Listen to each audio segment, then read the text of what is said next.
ప్రకటన 19వ అధ్యాయం 17-18 వచనాలు. ప్రకటన 19వ అధ్యాయం 17-19. ఒక దూత సూర్యబింబములో నిలిచిండుట చూచితిని.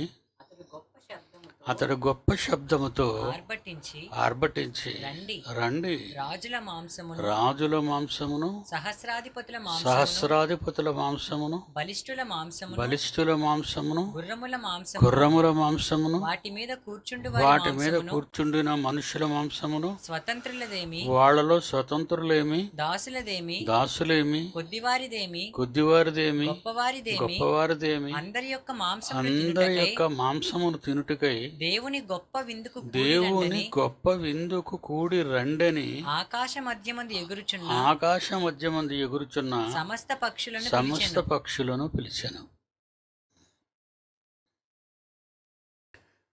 ప్రపంచ నాశనం. సూర్యుడు అనగానే ఎంత భయంకరమైన వాతావరణం మరి ఇప్పుడు ఉందో మీకు తెలుసు. కోల్డ్ సీజన్ అంటారు దాన్ని. చల్లని కాలం, మంచు కాలం, చల్లని కాలం.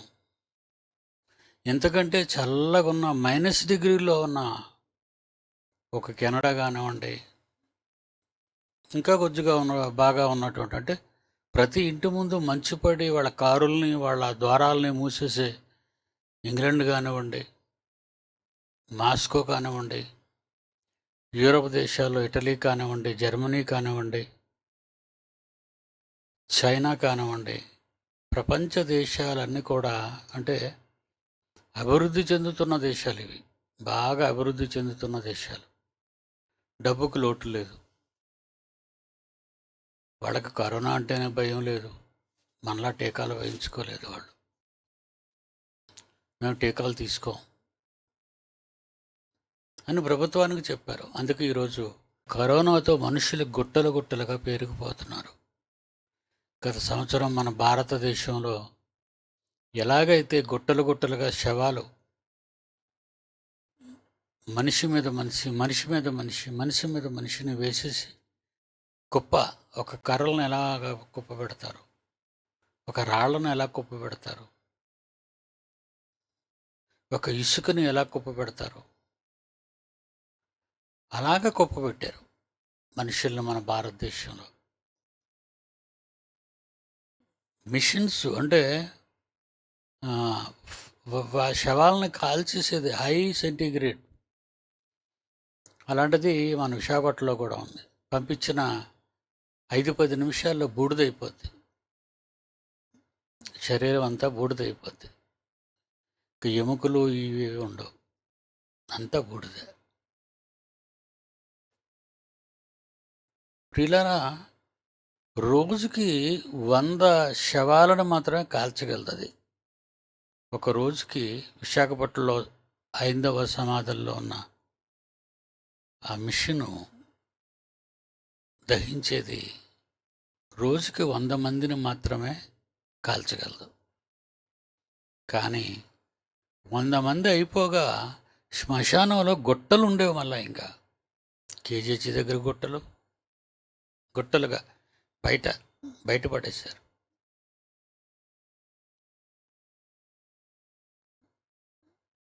నిజంగా ఆ పరిస్థితి చూస్తుంటే మనుషులు సంచరిస్తున్నారు కనుక పక్షులు దిగలేదు తినడానికి. గెద్దలు, రాబందులు, మనుషులు తిరుగుతున్నారు కనుక ఆ స్థలాలలో రాలేదేవి. అదే ఒక అడవి ప్రాంతం అనుకోండి, మనుషులందరినీ అవే తినేస్తాయి. మనుషులందరినీ.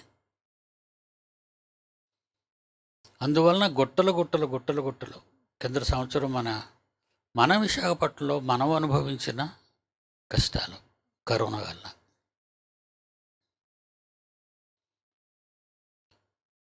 చల్లని శీతల దేశాలు అంటారు. అంటే చాలా చల్లగా చలి, మంచు మనలా పడదు. ఇక్కడ మనకేదో తెల్లవారేసరికి నీటి చుక్కలు కనబడతాయి. నేను చెప్పిన దేశాల్లో గుమ్మం అంతా తెల్లని మంచుతో నిండిపోయి ఉంటుంది. కిటికీలు సగం వరకు తెల్లని మంచుతో, సగం వరకు కిటికీలకి తెల్లగా. కార్లు కప్పడిపోతాయి, కార్లు, రోడ్లు కప్పడిపోతాయి. అలాంటి దేశాలలో భయంకరమైన ఎండలు 50 degrees. మనకి ఇక్కడ 37కే ఉండలేము. 37 మనకి అప్పుడప్పుడు ఈ న్యూస్లో పేపర్లో వేస్తుంటాడు ఎంత సెంటీగ్రేడ్ ఉందో మనకని. 37,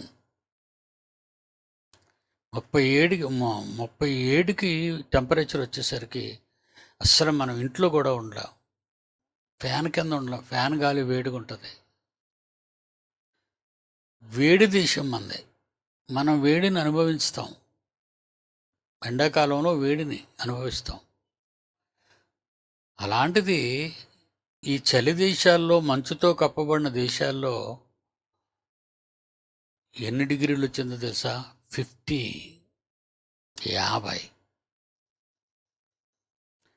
మనం కాస్తా కోస్తైనా ఎండకు అలవాటు పడిన వాళ్ళం. వాళ్ళు అస్సలు ఎండకు అలవాటు పడని వాళ్ళు, వాళ్ళంతా కూడా. ఎందుకంటే అతి చల్లని దేశాల్లో పుట్టి పెరిగిన వాళ్ళు, వాళ్ళు భరించుకోగలరు దాన్ని. ఇప్పుడు ఈ డిగ్రీస్ ఎక్కడుంటాయి? ఆఫ్రికా ఖండంలో ఉంటాయి, సోమాలియాలో ఉంటాయి, తర్వాత ఈజిప్ట్లో ఉంటుంది టెంపరేచరు. కొన్ని ఉత్తర ఆఫ్రికా భాగం అంతా కూడా భయంకరమైన టెంపరేచర్ 50 డిగ్రీలే. వాళ్ళే ఎండకు చచ్చిపోయారు. యూరప్ దేశాల్లో America, great Britain, Germany, Italy, China, ఈ దేశాలన్నీ కూడా 50 డిగ్రీస్ సెంటీగ్రేడ్, 50. చచ్చిపోయారు ఎండలకి. గొట్టలో సముద్రం దగ్గరికి వెళ్ళిపోయి పీకల వరకు ఆ ఒడ్డున నీటిలో కూర్చుండేవారు. వాళ్ళు ఎండలో తట్టుకోలేక సముద్రాల దగ్గరికి వెళ్ళిపోయి కుటుంబాలతో సహా పీకల వరకు సముద్రంలో కూర్చునేవారు అస్తమయం జరిగినంత వరకు. అస్తమయం జరిగిన తర్వాత మళ్ళీ ఇళ్ళకి వెళ్ళేవారు. అదండి అక్కడ టెంపరేచరు. సూర్యబింబంలో ఒక దూత నిలబడ్డం చూశాడు. ఒక దూత సూర్యబింబంలో నిలిచిండుటి చూచితిని. అతడు గొప్ప శబ్దముతో ఆర్భటించి, రండి, రాజుల మాంసం దొరుకుతుంది ఇప్పుడు మీకు, సహస్రాధిపతులు సైన్యాధిపతుల మాంసం దొరుకుతుంది మీకు ఇప్పుడు, బలవంతుల మాంసం కూడా దొరుకుతుంది, గుర్రాల మాంసం, వాళ్ళు ఎక్కే గుర్రాల మాంసం, వాటి కూర్చున్న వీరి మాంసం, స్వతంత్రులేమి, దాసులేమి, కొద్దివారేమి, గొప్పవారేమి, అందరి యొక్క మాంసము తినుటకై దేవుని గొప్ప విందుకు కూడిరండి. అంటే ఇప్పుడు విందు జరుగుతుందా ప్రపంచానికి? ఇప్పుడు ప్రపంచానికి విందు జరుగుతుంది. దేవుడిచ్చే విందు. ఇప్పుడు నేను చెప్పిన దేశాలన్నీ కరోనాతో 100 మంది చచ్చిపోతున్నారు.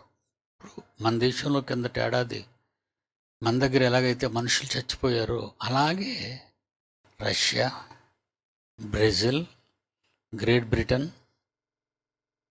శవాలు పడిపోతున్నారండి.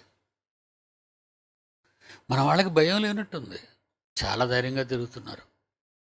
వస్తే మిమ్మల్ని ఎవరు బతికించలేరు. ఆ రోగం అలాంటిది. ఇప్పుడు సంహారక దూత వచ్చింది. మోషే కాలంలో ఐగుప్తీయులు మనం ఇశ్రాయేలీలను విడిచిపెట్టడం లేదని దేవుడు ఆఖరిసారిగా సంహారక దూతను పంపించాడు. అంటే మృత్యువు. సంహారక దూత అంటే మృత్యువు, అంటే కరోనా లాంటిది. కరోనా లాంటిది. అప్పుడు ఎవరో గుమ్మం తలుపు తీసుకొని బయటికి రాకూడదు. అప్పుడు ఏమైనా పెట్టాడు షరతు దేవుడు? మీరు ఇళ్లల్లోనే ఉండాలి, మీరు మీ గదులు దాటి వాకిల్లోకి రాకూడదు, వస్తే చచ్చిపోతారు. సేమ్ ఇప్పుడు కూడా అదే. లాక్డౌన్ అంటే అర్థం ఏంటి? మీరు బయటకు రాకూడదు, ఇంట్లో లాక్ అయిపోవాలి. ఆ రోజు సంహారక దూత ఏంటో, ఈరోజు కరోనా. కనిపించదు అది. ఒక క్రూరమృగం వస్తే కనిపిస్తుంది, ఒక సంహారకుడు వస్తే కనిపించడు. అది పవర్, అది శక్తి, దేవుడు మానవాళిపై ప్రయోగించిన శక్తి. అంటే ఎంత కోపంలో ఉన్నాడో మీరు ఒక్కసారి ఆయన ఆలోచించండి. దేవుడికి అంత కోపమా? అంత కోపం. మనమేమో దేవుడు ప్రేమ కలిగిన వాడని చాలా ఈజీగా తీసుకుంటాం. అవునా? దేవుడు ఎలా ఉన్నాడో అని ఎప్పుడైనా మీరు ఆలోచిస్తారా? దేవుడు ఎలా ఉన్నాడో ఆలోచిస్తారా? ఆలోచించు. దేవుడు ఏంటండి, ఆయన ఎప్పుడు బాగా ఉంటాడు అనుకుంటా. దేవుడు ఏంటండి, ఆయన ఎప్పుడు ప్రేమ కలిగిన వాడే అంటారు, దయగలిగిన వాడే అంటారు.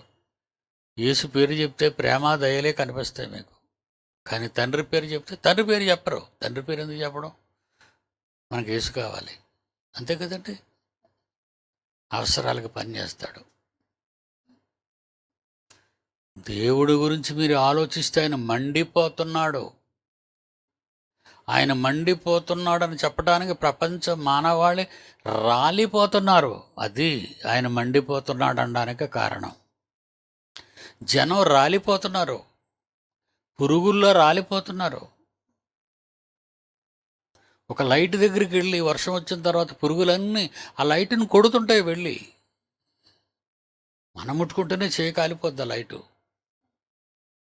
ఆ లైట్ని కొట్టడం, చచ్చిపోయి కింద పడిపోవటం, లైట్ని కొట్టడం, చచ్చిపోయి కింద పడటం. తెల్లారగసరు చూడండి, ఆ ఫోల్ కింద, ఆ స్తంభం కింద చూస్తే ఎంత పురుగు పోగుబడి ఉంటుంది. అలా ఈరోజు జనసంహారం, మనుషులు రాలిపోతున్నారు. రాలిపోవాలి. రాలిపోయే మనస్సు దేవుడు వాళ్ళకి ఇచ్చాడు, తెలుసా మీకు?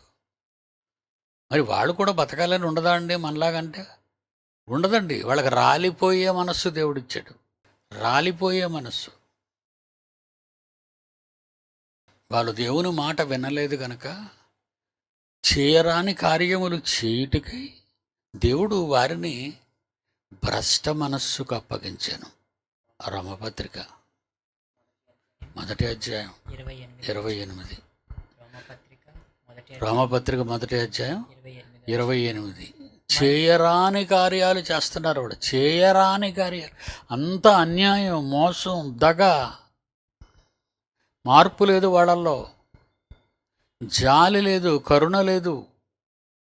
మనుషులు గారు వాళ్ళు, రాక్షసులు. ఈరోజు సమాజాన్ని చూస్తుంటే మనకు ఎవరు కనబడుతున్నారు? లంచం లేకుండా ఎవడు పని చేస్తాడు? ఒక ఆసుపత్రికి వెళ్ళిన బండ్రోతు కాపలాదారుడికి డబ్బులు ఇవ్వాలి, నర్సులకు డబ్బులు ఇవ్వాలి, డాక్టర్లకు డబ్బులు ఇవ్వాలి, మందులకు డబ్బులు ఖర్చు పెట్టాలి, బెడ్ దొరకాలంటే డబ్బులు ఇవ్వాలి, అంతే.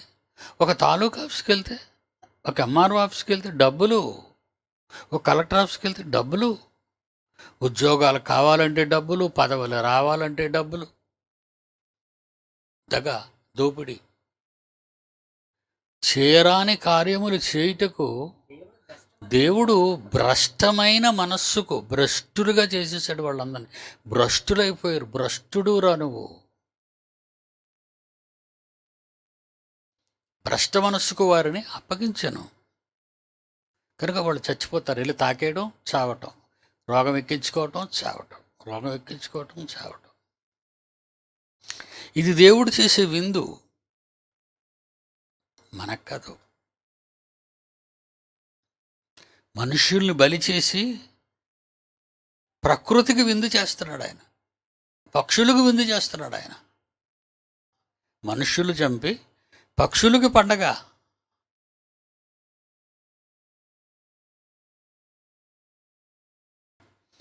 యెహెజ్కేలు గ్రంథం 39వ అధ్యాయం 19-20 వచనాలు. యెహెజ్కేలు గ్రంథం 39వ అధ్యాయం 18, 19, 20. 18. యెహెజ్కేలు గ్రంథం 39వ అధ్యాయం 18. బలాఢ్యుల మాంసం తిందురు, బలాఢ్యుల మాంసము తిందురు, భూపతుల రక్తమును, భూపతుల రక్తమును, భాషానులో క్రొవ్విన పొట్టేళ్ల యొక్క, భాషానులో క్రొవ్విన పొట్టేళ్లను, గొర్రె పిల్లల యొక్కయు, గొర్రె పిల్లల యొక్కయు, మేకల యొక్కయు, మేకల యొక్కయు, కోడెల యొక్కయు, కోడెల యొక్కయు రక్తము త్రాగుదురు. రక్తము త్రాగుదురు. నేను మీ కొరకు బలి వధింపబోచున్నాను. నేను మీ కొరకు బలి వధింపబోచున్నాను. మీరు కడుపార క్రొవ్వు మీరు తిందురు, కడుపార కొవ్వు తినండి, మత్తు కలుగునంతగా రక్తము త్రాగుదురు. బాగా మత్తొచ్చినంతగా తాగండి. 20 వచనం చదివానైనా. నేను ఏర్పరిచిన పంక్తిని కూర్చుండి, నేను ఏర్పరిచిన ఆ పంక్తిలో నువ్వు కూర్చో.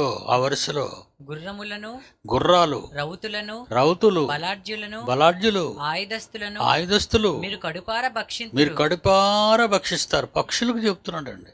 ఇదే ప్రభువుకు యెహోవా ఇది ప్రభువగు యెహోవా మన కన్న తండ్రి యెహోవా వాక్కు. ఈరోజు ప్రకటనలో చెప్పింది కాదండి ఇది. క్రీస్తు పూర్వం ఉన్నటువంటి ప్రవక్తలు, యెహెజ్కేలు ప్రవక్త అయిన యెహెజ్కేలు పెద్ద ప్రవక్త, ఆయనతో చెప్తున్నాడు. చెప్పిది ఇశ్రాయేలీలు మొదలుకొని ప్రపంచం ఎండింగ్, ఈ ప్రకృతి అంతా అంతమైపోయినంత వరకు జరిగే ఈ కార్యక్రమాలు వెళ్ళు అంత ప్రకటించు, ప్రజలకి చెప్పు, వాళ్ళకి చెప్పు. ఏమన్నాడు మళ్ళా? చదువునైనా 17 నుంచి. నరపుత్రుడా, ప్రభువైన యెహోవా సెలవిచ్చినదేమనగా, ప్రభు అయిన యెహోవా మీ తండ్రి సెలవిచ్చినదేమనగా, సకల జాతుల పక్షులకు, సకల జాతుల పక్షులకును, భూమృగములకన్నిటికిని, భూమృగములైన వాటన్నింటికి ఈ సమాచారము తెలియజేయి. ఈ సమాచారం తెలియచేయి, వార్త తెలియచేయి, గుడ్ న్యూస్ తెలియచేయి, విందు తెలియచేయి. విందు వాటికి విందిస్తున్నాను. నేను మీ కొరకు వధించు బలికి, నేను మీ కొరకు వధించు బలి. నలుదిక్కుల నుండి కూడి రండి, నలుదిక్కుల నుండి మీరు వచ్చేసేయండి తినడానికి. ఇశ్రాయేలీల పర్వతముల మీద, ఇశ్రాయేలీలు ఉన్నారే వాళ్ళు, వారి యేసు ప్రభుని చంపేస్తారు వాళ్ళు, రాక్షసులుగా మారిపోతారు వాళ్ళు. వినరండి వాళ్ళు, ఇశ్రాయేలు వినరు. ఈ అంతరిక్ష యాత్రకి రాకెట్లు సీట్లు ఏర్పాటు చేయ ఎలాన్ మస్క్ వాడు ఎవరు అనుకుంటున్నారు? అంతరిక్ష యాత్రకి జనాలు తయారు చేస్తున్నాడు, టికెట్లు పెడుతున్నాడు, నేను మిమ్మల్ని తీసుకెళ్తానని. వాడు ఎవరు అనుకుంటున్నారు? యూదుడు. ఎలాన్ మస్క్ వస్తుంటుంది మీకు, చూడండి. అంతరిక్ష దీని మీద శాటిలైట్ ఫోటోలు గిట్టోలు ఉన్నప్పుడు ఆడే ఉంటాడు. మనుషులు ఎవరన్నా చెప్పారు అంతరిక్షంలోకి వెళ్ళమని? ఏం చూసావు అక్కడ? 6 మాసాలు ఉన్నారట. ఏం చూసారు? ఒక చెట్ట, ఒక చేమ, ఒక నీళ్ళ, ఒక పాల, ఒక సముద్రమా, జంతువుల, పక్షుల? అంతరిక్షంలోకి వెళ్ళిపోతే నేను చీకటి గదిలో పెట్టినట్టే కదా. క్షణం భయపడుతూ బ్రతకాలి కదా, క్షణం.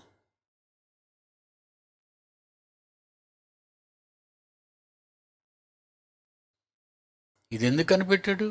వ్యాపారం. టికెట్లు కదండి, టికెట్లు కోట్ల మీద ఉంది. కొనుక్కుంటున్నారు, టికెట్లు కొనుక్కుంటున్నారు. అంగారగడ తీసుకెళ్తున్నారట. ఇప్పుడు అక్కడ మళ్ళా వీళ్ళు వెళ్ళి రెస్ట్ తీసుకోవడానికి స్టార్ హోటల్స్ కడుతున్నారు, సిద్ధం చేశారు. స్టార్ హోటల్స్ కట్టడానికి. వీడే, ఈ యూదుడే. యూదులు బుర్ర తిరుగుడు. చదువు నాయన 17వ వచనం నుంచి. నరపుత్రుడా, ప్రభువైన యెహోవా ప్రభువైన యెహోవా సెలవిచ్చింది ఏమనగా, సకల జాతుల పక్షులకును సకల జాతుల పక్షులు భూమృగములకన్నిటికిని భూమృగములకు అన్నింటికి ఈ సమాచారము ఈ తెలియజేయు. సమాచారం, ఈ న్యూస్ నువ్వు వెంటనే తెలియచేయు. నేను మీ కొరకు వధించు బలికి నేను మీ కొరకు వధించు బలి నలుదిక్కుల నుండి కూడి రండి. నలుదిక్కుల నుండి బలికి రండి. మీరు భోంచేయాలి. పండగ, నాన్ వెజిటేరియన్.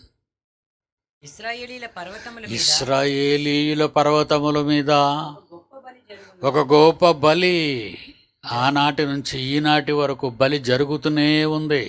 ఈరోజు బలి జరుగుతుంది. కరోనా బలి. మనకి ఇండియా కట్ట రెక్కా వైరస్ వచ్చిందట. ఉత్తరప్రదేశ్, కాన్పూర్.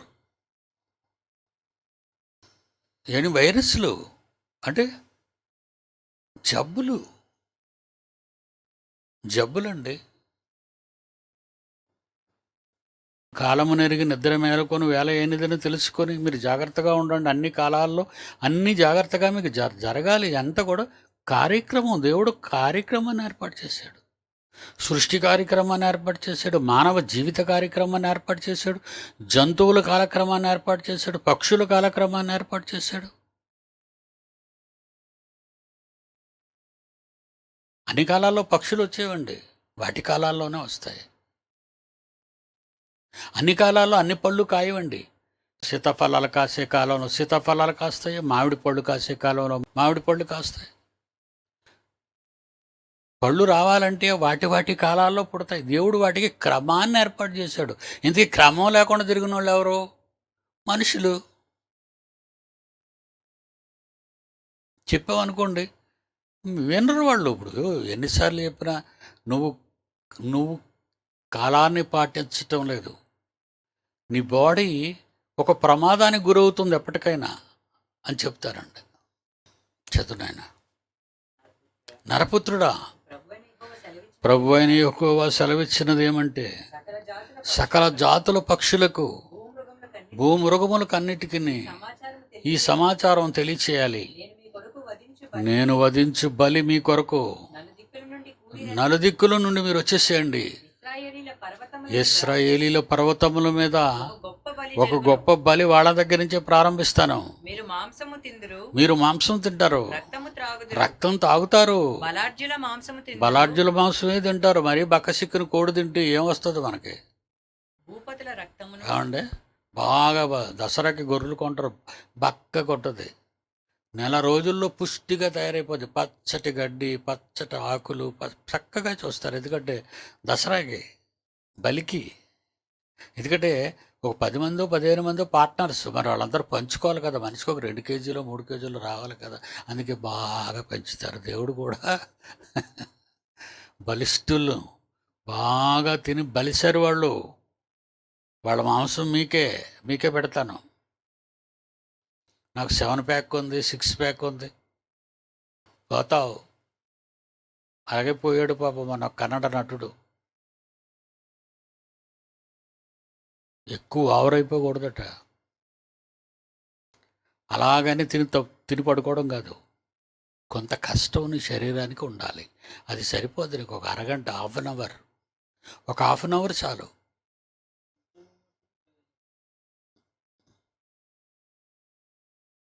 అలాగని బస్కీలు కొట్టేసి మొగ్గలేసేసి నీ ప్రాణాన్ని నువ్వు కాపాడుకోలేవు. ఎందుకంటే దాన్ని ఒక క్రమానికి అలవాటు చేయి. ఇశ్రాయేలు కొండ మీద ఇక్కడ స్టార్ట్ చేస్తున్నాను విందు. వాళ్ళ దగ్గర నుంచి స్టార్ట్ చేస్తున్నాను. ప్రపంచ మానవాళ్ళందరికీ చేస్తాను ఇది. అందుకే సూర్యగోళంలో నిలబడింది దేవదూత. మనందరికి కనపడాలి కదా. మనకు కొన్ని గంటలు కనబడితే ఆ పక్క ఉన్న ప్రదేశాలు, అమెరికా ఆ పక్కలకి వాళ్ళకి కాసేపు కనబడతాడు. కనుక న్యూస్ 24 గంటల్లో ప్రపంచం అంతా వెళ్ళిపోద్ది మానవాళ్ళకి. చదువునన్న బలాఢ్యుల మాంసం తింటారు మీరు, భూపతుల రక్తమును, భూపతుల రక్తం తాగుతారు జంతువులారా. భాషానులో క్రొవ్విన పొట్టేళ్ల యొక్క, భాషాన్లో క్రొవ్విన పొట్టేళ్ల యొక్కయు, గొర్రెపిల్లల యొక్క, గొర్రె పిల్లల యొక్కయు, మేకల యొక్క, మేకల యొక్కయు, కోడెల యొక్క కోడెల యొక్కయు రక్తము త్రాగుదురు. రక్తం తాగుతారు. నేను మీ కొరకు బలి నేను వధింపబోతున్నాను. మీ కొరకు బలి వధింపబోచున్నాను. మీరు కడుపార క్రొవ్వు మీరు తిందురు. కడుపార కొవ్వు తినండి, మత్తు కలుగునంతగా రక్తము మత్తు త్రాగుదురు. కలుగునంతగా రక్తాన్ని తాగండి. నేను ఏర్పరిచిన పంక్తిని నేను ఏర్పరిచిన ఆ వరుసలో కూర్చోండి. గుర్రములను, గుర్రాల్ని, రౌతులను, రౌతుల్ని, బలాఢ్యులను, బలాఢ్యుల్ని, ఆయుధస్తులను ఆయుధస్తులను మీరు కడుపార మీరు భక్షించుదురు. కడుపార తినేయండి. ఇదే ప్రభువు ఇది ప్రభువుగా యెహోవా వాక్కు. క్లాస్కి వచ్చే ముందు ఒక న్యూస్ చూశాను. రష్యా, అమెరికా, చైనా వీళ్ళ దగ్గరట అణుబాంబులు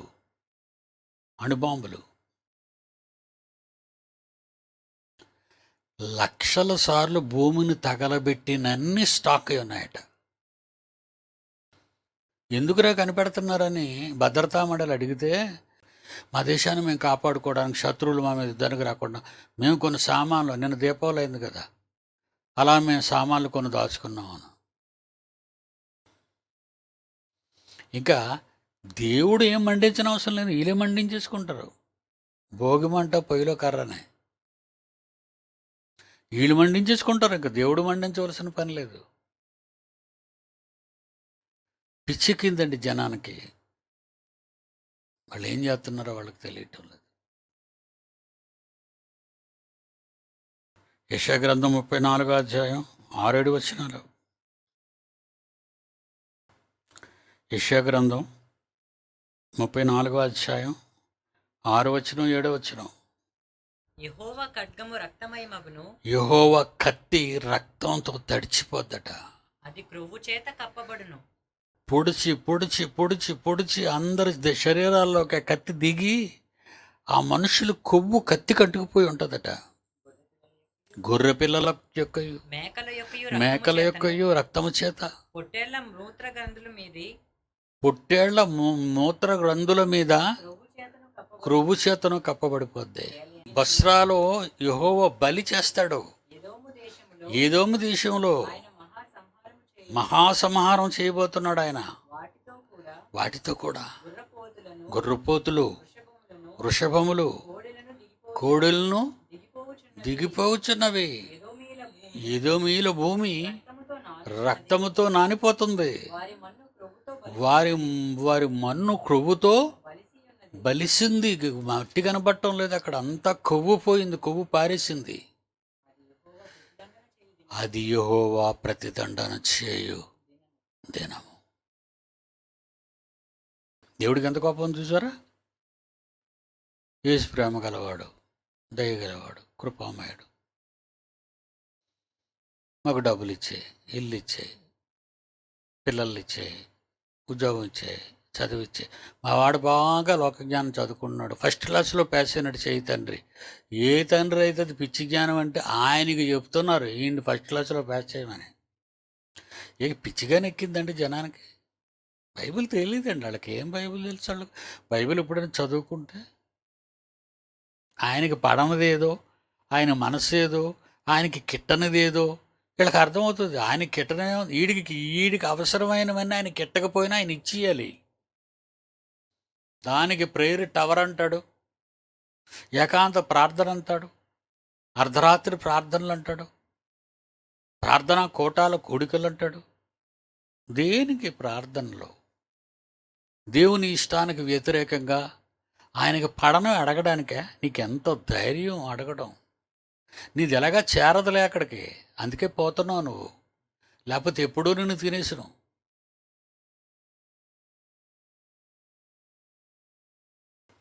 ఇర్మియా గ్రంథం 46వ అధ్యాయం 10వ వచనం. ఇర్మియా గ్రంథం 46వ అధ్యాయం 10వ వచనం. ఇది ప్రభువును సైన్యములకు అధిపతికి యెహోవాతో పగ తీర్చు దినము. కరోనా చూస్తుంటే మీకు పగ తీర్చు దినంగా కనబడిందా? వచ్చిందండి. మనకి ప్రతి 100 సంవత్సరాలకు ఒకసారి ఏదో ఒక విపత్తు రోగాలు వస్తున్నాయండి ప్రపంచాన్ని.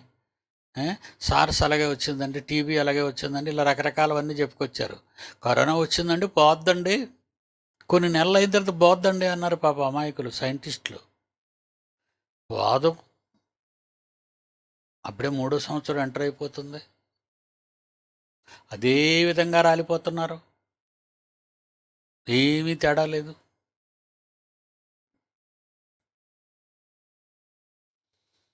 దేవుడు అర్థం కాలేదండి జనానికి. ఇవన్నీ చదవలేదు కదా వాళ్ళు. ఇప్పుడు బైబిల్ చదవరు. ఇటు బైబిల్ పట్టుకునే వాళ్ళందరూ గుడికి బైబిల్ చదువుతారు అనుకున్నారా? మీరే చదవరు, బైబిల్ ఇద్దరు అలా పట్టుకొస్తారు. అవునా కాదా చెప్పండి? ఎక్కువసేపు చదువుతారా? అస్సలు. ఏదో గబగబారు అన్నం తినడానికి ప్రార్థన చేసుకోవడానికి టపటపట్టు కట్టి కొట్టి తెచ్చే టక్కన గిన్నెలు కలబడిపోతారు. ఏమండి? ఏటంటున్నాను నాయన? ఇది ప్రభువును ఇది ప్రభువును సైన్యములకు అధిపతి యెహోవా యెహోవాకు పగ తీర్చు దినము.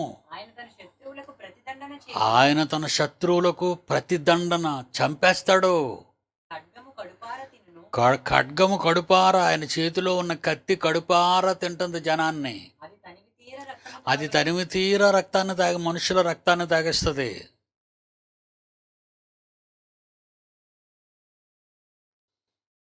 దేవుడు చెప్తున్న మాటలండి ఇవి. క్రీస్తు పూర్వం మన యేసు అప్పుడు లేడు, యేసు అప్పుడు లేడు.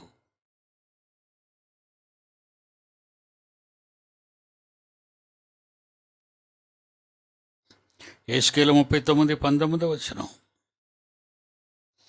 యేసుకేలు 39:19 వచనం. నేను మీ కొరకు బలి వధించబోచున్నాను, నేను మీ కొరకు బలి వధించబోచున్నాను. మీ కడుపార కొవ్వు తినండి జంతువులారా, మత్తు కలిగినంతగా రక్తం తాగండి. పండగండి జంతువులకి.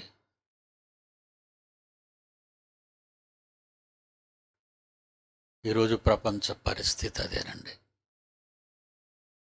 ఇప్పుడు ఎవరికి ఆలోచనలు రావటం లేదు సైంటిస్టులకి. వాళ్ళ ఆలోచనలు కూడా పోయాయి బుర్రలో నుంచి. ఎలా? కరోనా వ్యాధి వచ్చి వెళ్ళిపోయిన తర్వాత black fungus, white fungus, yellow fungus ఇవన్నీ ప్రారంభమయ్యాయండి.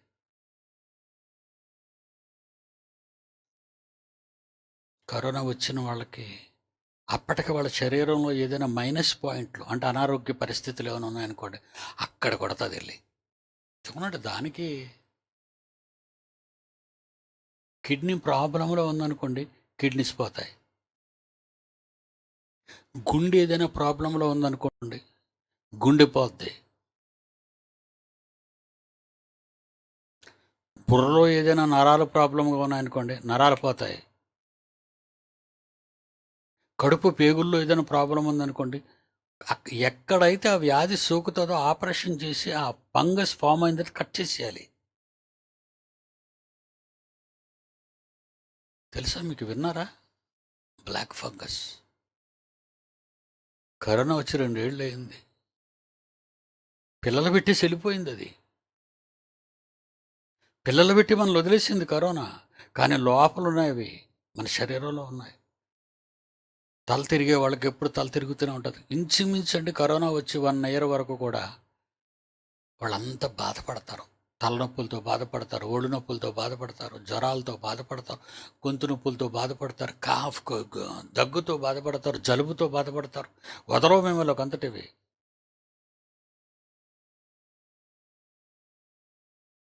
అయ్యో అంతవరకు వదిలేసి, అదే కానీ ఫంగస్ ఫామ్ అయిందనుకోండి, వదలదు. పేగులన్నీ కుళ్ళబెడుతుంది, మెదడుని కుళ్ళబెడుతుంది, గుండెను ఆపుతుంది, కిడ్నీలను ఆపేస్తుంది.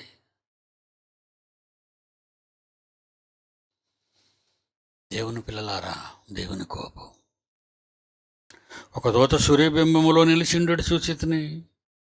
అతడు గొప్ప శబ్దముతో ఆర్భటించి, రండి, రాజుల మాంసమును సహస్రాధిపతుల మాంసమును, బలిష్ఠుల మాంసమును, గుర్రముల మాంసమును, వాటి మీద కూర్చుండు వారి మాంసమును, స్వతంత్రులేమి, దాసులేమి, కొద్దివారిదేమి, గొప్పవారిదేమి, అందరి యొక్క మాంసము తినుటకై దేవుని గొప్ప విందు కూడి రండని. కూడి రండి, వచ్చేయండి, ఇంక ఆలస్యం చేయకండి, వచ్చేయండి. ఇర్మియా గ్రంథం 12:9. ఇర్మియా గ్రంథం 12:9. నా స్వాస్థ్యము నాకు పొడల క్రూరపక్షి అయిపోయింది. క్రూర పక్షులు దాని చుట్టూ కూర్చున్నవా, రండి, అడవి జంతువులన్నిటి పోగు చేయండి. మృంగి వేయుటకు ఆ క్రూర పక్షి రావాలి. కరోనా దేనికైనా అదే మనకి క్రూర పక్షి. చాలా క్రూరంగా చంపేస్తుంది నరుల్ని. దోమలకి, ఈగలకి ఏమీ ప్రాబ్లం లేదండి. కుక్కలకి, మేకలకి, నక్కలకి అవన్నీ క్షేమంగా ఉన్నాయండి. గొర్రెలు, కోళ్ళు అన్నీ జాగ్రత్తగా ఉన్నాయండి. మనకు చుట్టేస్తుందండి వచ్చి. మనుష్య మాంసానికి అలవాటు పడింది.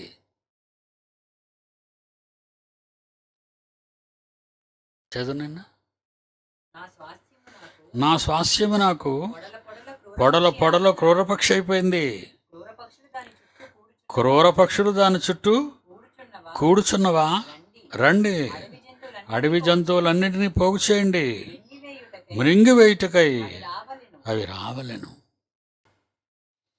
దేవుని పిల్లలారా, తండ్రి కోపం ప్రపంచం మీద రగిలిపోతుంది. రగిలిపోయే కోపంతో ఉన్న ఆ మనస్సు తండ్రి ఎలా ఉన్నాడో ఒకసారి మీరు ఆలోచించండి. బలము గల తండ్రి, కృపగల తండ్రి, మహాశక్తి సంపూర్ణ, బాహుబలములు కలిగిన వాడు. ఆయన పరాక్రమాలు చెప్తారు. ఆయన మండిపోతున్నాడు. ఆయన నీ ప్రార్థన వింటే ఇంకా పీక టక్కని పిసికేద్దామని. నేను చెప్తున్నాను కదా, ఆయన మనసు ఎందుకు ఫీల్ అవుతుందో, ఆయన మనసు ఎందుకు బాధపడిపోతున్నాడో, ఆయన కళ్ళు ఎర్రబడిపోతున్నాయో, ఎందుకు ప్రతిదినం ఆయన కోప్పడిపోతున్నాడో నేను చెప్తున్నాను కదా మీకు. ఇవి మీ మెమరీలో తెచ్చుకోండి. ఇవి తండ్రి, నా జీవితంలో నా వలన మీకేమైనా ఇలాంటివి ఏమైనా కలిగితే తండ్రి, నన్ను నేను సరి చేసుకుంటాను తండ్రి. నేను అబద్ధం ఆడను తండ్రి. నేను ఎవరిని మోసం చేయను తండ్రి. నేను ఎవరిని దగా చేయను తండ్రి. నేను ఏ పాపం చేయకుండా ఉంటాను తండ్రి అంటారా? అలాగంటేనే వింటాడు. అలా అనకపోతే విండవు.